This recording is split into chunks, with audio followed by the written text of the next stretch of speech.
The courtroom felt colder than it should have, the kind of cold that had nothing to do with air conditioning and everything to do with judgment. It crept under Daniel Harrington's tailored suit and settled along his spine, making even breathing feel like a conscious effort. He sat perfectly still at the defendant's table, hands folded the way his media coach had once taught him, calm hands, steady image, but his fingers trembled anyway. Across the aisle, people leaned toward one another, whispering behind palms and legal pads. Everyone here knew his face. For years it had smiled down from magazine covers, framed by words like visionary, self-made, philanthropist. Today the words hovering and spoken were very different. Indicted, cornered, finished. The empty chair beside him screamed louder than any accusation. Daniel kept glancing at it, half expecting his lawyer to stride back in, expensive shoes clicking confidently against the marble floor, ready with a devastating objection or a clever smile for the cameras that weren't allowed inside. But the chair stayed empty. Cold. Abandoned. Just 20 minutes earlier, in a narrow hallway that smelled faintly of disinfectant and old paper, his lawyer had leaned close enough for Daniel to smell his cologne, something sharp and citrusy, and whispered with practiced calm, they uncovered the Zurich Trail. That changes things. Daniel had felt a spike of fear then, but not panic. There were always surprises. That was why he paid men like this a fortune. I disclosed that account, Daniel had said. Voluntarily. The lawyer's lips had tightened. Yes. But perception matters more than truth. And this puts me in a difficult position. Before Daniel could ask what that meant, the man straightened his tie, smoothed his jacket, and said quietly, I can't be attached to this anymore. Then he walked away. No raised voices. No argument. Just the soft echo of footsteps disappearing down the corridor. Now, back in the courtroom, the judge adjusted his glasses and looked directly at Daniel. Mr. Harrington, he said, voice neutral but edged with impatience, where is your legal counsel? Every sound seemed to vanish. Daniel felt hundreds of eyes lock onto him at once, like heat lamps. His mouth opened, but nothing came out at first. He cleared his throat, aware of how small and exposed he must look without someone beside him. I'm not sure, Your Honor, he said finally. A murmur rippled through the gallery. Someone coughed. Somewhere, a pen clattered to the floor. The judge's expression hardened just slightly. You are aware this is a criminal proceeding? Yes, Daniel said. His pulse thudded in his ears. Yes, I am. If you cannot secure representation, the judge continued, the court will proceed. Proceed. The word hit Daniel like a blow. He'd built companies from nothing, navigated hostile takeovers, stared down economic collapses, but this was different. This wasn't about strategy or leverage. This was about rules he didn't control, spoken in a language that suddenly felt foreign and sharp. At the side of the courtroom, near the doors, Malcolm Reed paused mid-step. He had been pushing a scuffed yellow mop bucket, the wheels squeaking softly against the polished floor. The smell of industrial cleaner clung to his clothes, faint but persistent. He wasn't supposed to be paying attention. People like him weren't expected to. His job was to wipe, polish, disappear. But he had heard the question. Where is your counsel? Malcolm turned his head slightly, just enough to see the empty chair, the man sitting alone at the table, shoulders tight with the effort of holding himself together. Malcolm recognized that look. He had seen it on his mother's face the day the bank took their house, on his brother's face when the public defender shrugged and said, we'll see what we can do.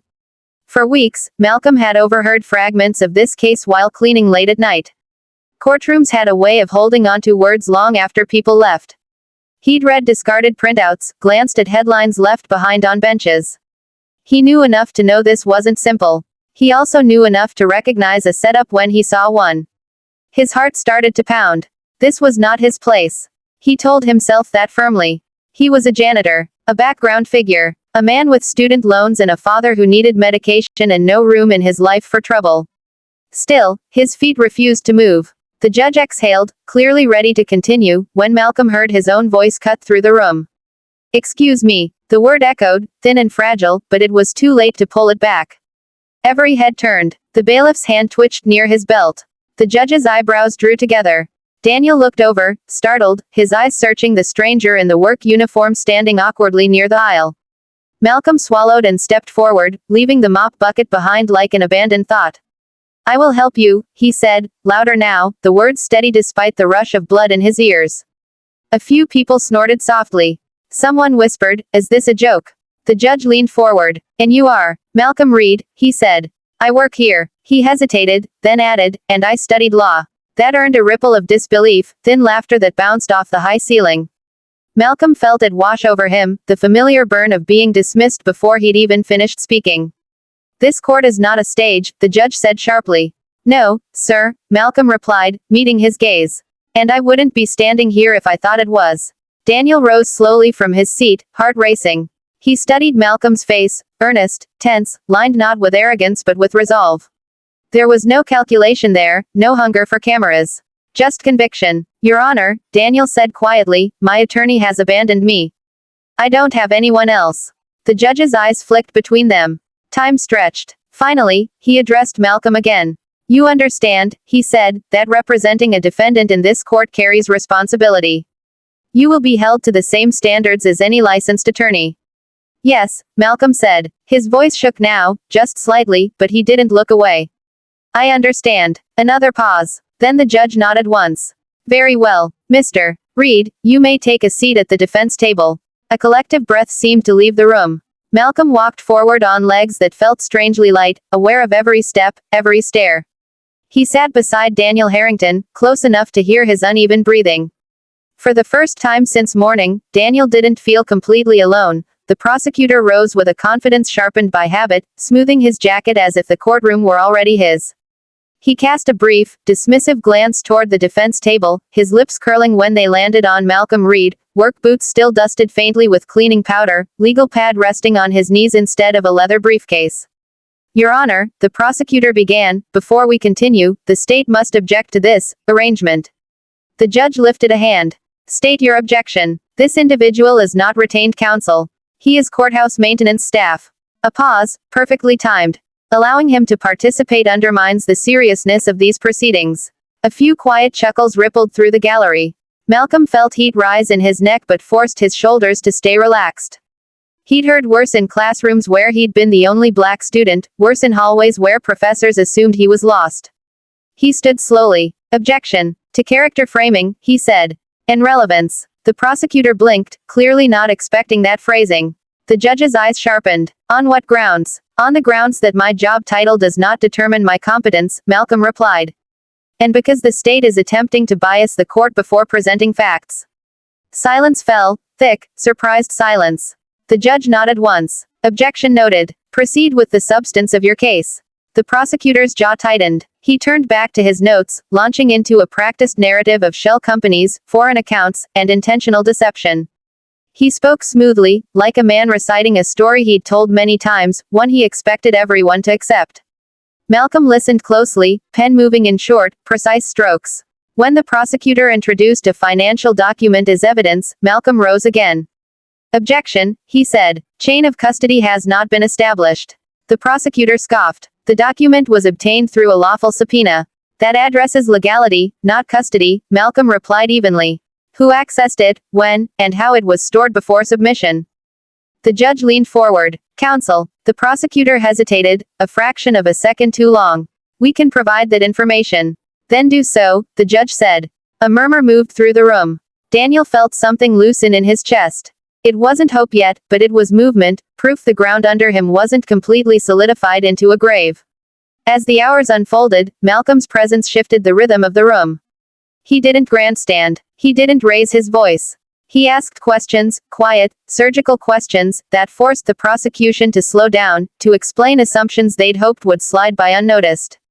When the offshore account was introduced, Malcolm stood again. Your Honor, the defense requests the full audit trail, including voluntary disclosures. The prosecutor frowned. That's unnecessary. It's essential, Malcolm said. The state is implying concealment. The records show prior reporting. The judge ordered the records produced. While clerks scrambled, Daniel leaned in and whispered, How do you know all this? Malcolm didn't look at him. Because this case isn't unusual, he said softly.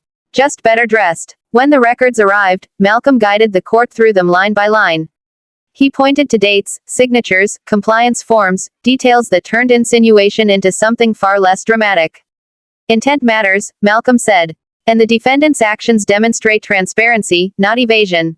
The prosecutor objected. The judge overruled. By midday, the gallery had changed. Phones buzzed with silent messages. Reporters scribbled faster, eyes darting between Malcolm and the bench. The earlier amusement had drained away, replaced by something closer to unease. During a short recess, Daniel sat back, exhausted. You didn't have to do this, he said quietly. You're risking a lot. Malcolm finally met his gaze. So were you, he replied. When you walked in here alone. The afternoon session began with the state attempting to reassert control, introducing testimony about political pressure and alleged favoritism.